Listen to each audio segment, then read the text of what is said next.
नमस्कार, स्वागत है आपका ज्ञान की डिजिटल दुनिया ध्येय रेडियो के इस पॉडकास्ट में। आज बात करेंगे डीप ओशन मिशन की। हाल ही में cabinet committee on economic affairs ने डीप ओशन मिशन को मंजूरी प्रदान की है। डीप ओशन कार्यक्रम पृथ्वी विज्ञान मंत्रालय का एक महत्वाकांक्षी प्रोजेक्ट है, जिसे साल 2018 में प्रस्तावित किया गया था। समुद्र की गहराई में खनिज पता लगाने वाले इस कार्यक्रम की अवधि 5 साल की है और अनुमानित लागत है 4000 करोड़ रुपए से अधिक।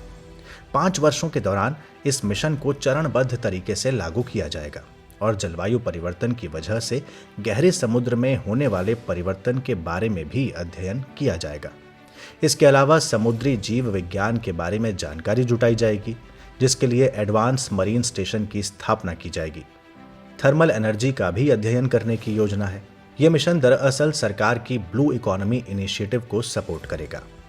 वैसे गहरे समुद्र तक पहुंचने और खनिज पता लगाने के लिए एडवांस टेक्निक और स्पेशलाइजेशन की जरूरत होती है, जो वर्तमान में केवल 5 देशों के पास ही हैं। ये 5 देश हैं अमेरिका, रशिया, फ्रांस, जापान और चाइना। यदि भारत अपने मिशन में सफल होता है तो ऐसी उन्नत तकनीक करने वाला भारत दुनिया का 6ठा देश होगा। इस योजना के तहत समुद्र में 6000 मीटर की गहराई तक ले जाने के लिए वैज्ञानिक सेंसर, उपकरण और मानवयुक्त पनडुब्बी विकसित की जाएंगी, क्योंकि अनुमान है कि मध्य हिंद महासागर यानी सेंट्रल इंडियन ओशन में करीब 6000 मीटर की गहराई में पॉलीमेटेलिक नोड्यूल्स बिखरे पड़े हैं। इसलिए पॉलीमेटेलिक नोड्यूल्स के खनन के लिए प्रणाली विकसित करना एक चुनौती होगा।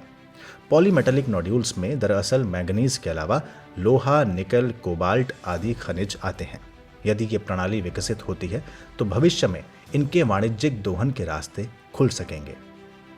आप जानते हैं कि महासागर दुनिया के 70% हिस्से को कवर करते हैं और हमारे जीवन का एक बड़ा हिस्सा इस पर निर्भर करता है।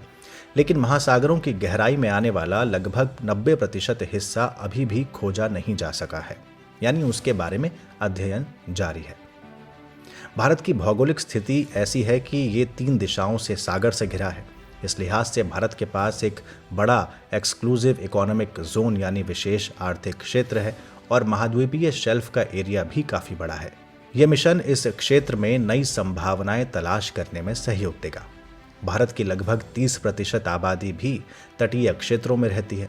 ऐसे में ब्लू इकोनॉमी का विकास का सीधा असर भी देश के बड़े हिस्से के लिए लाभकारी होगा।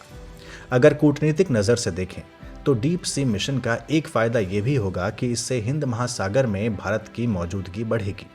आपको याद होगा, चीन ने कुछ समय पहले अपनी ताकत दिखाने के लिए ही मरियाना ट्रेंच में अपनी नई मानव निर्मित सबमर्सिबल की तस्वीरों को लाइव स्ट्रीम किया था और अपनी ताकत का प्रदर्शन किया था।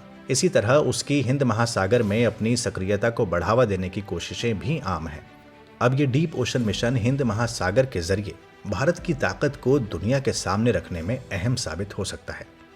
पिछले दिनों केंद्रीय मंत्री प्रकाश जावड़ेकर जब इस मिशन के बारे में बता रहे थे तो उन्होंने इसे आत्मनिर्भर भारत की नज़र से देखने की बात भी कही थी। दरअसल इस तरह के मिशन में तकनीक बहुत ज़्यादा उपलब्ध है नहीं, इसलिए ये प्रौद्योगिकी यानी टेक्नोलॉजी के विकास का मार्ग भी दिखाएगी।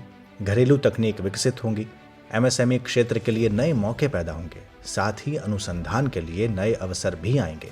कुल मिलाकर देखा जाए तो इस मिशन से आत्मनिर्भर भारत को भी मजबूती मिलेगी। तो डीप ओशन मिशन भारत के लिए काफ़ी अहमियत रखता है। तो ये थी जानकारी डीप ओशन मिशन के बारे में। और अब आज का सवाल, डीप ओशन मिशन के बारे में कौन सा या कौन से कथन सत्य हैं? 1. ये पृथ्वी विज्ञान मंत्रालय का कार्यक्रम है। 2. ये सरकार की ब्लू इकोनॉमी पहल को समर्थन प्रदान करेगा।